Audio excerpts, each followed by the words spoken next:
మన మోహినీపురంలో వేంచేసి ఉండేటటువంటి వెంకటేశ్వర స్వామికి ఇప్పుడు ఇది 4వ పుష్కరోత్సవం. అంటే సుమారు 48-50 ఏళ్ల నుంచి మీరందరూ కూడా ఈ స్వామి యొక్క ఉత్సవాల్ని దర్శిస్తున్నారు, స్వామి యొక్క అనుగ్రహాన్ని పొందుతున్నారు.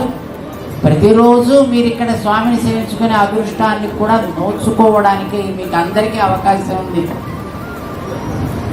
అందరం కలిసి ఒకసారి సేవించుకునేటట్టుగా ఈ ఉత్సవాలను జరిపిస్తున్నారు. మనందరి కోసమని వచ్చినవాడు కనుక స్వామి, ఆ స్వామికి జరిగే ఉత్సవాలు మనందరం కలిసే జరుపుకోవాలన్నమాట. పుష్కరము అంటే ఒక పద్మము అని చెప్పాం కదా, పుష్పము అని చెప్పాం కదా. పుష్పము అంటే నీరు కూడా చెప్పాం కదా. పుష్కరం అంటే నీటికి వచ్చే ఉత్సవాలు చెప్పాం. ఆలయానికి వచ్చేటటువంటి 12 అని అంకెని తీసుకుంటే 12 ఏళ్లకు ఒకసారి వస్తే పుష్కరోత్సవం అండి. అది బ్రహ్మోత్సవమే, కానీ 12వ బ్రహ్మోత్సవం అనేది స్పెషల్గా చేస్తామన్నమాట.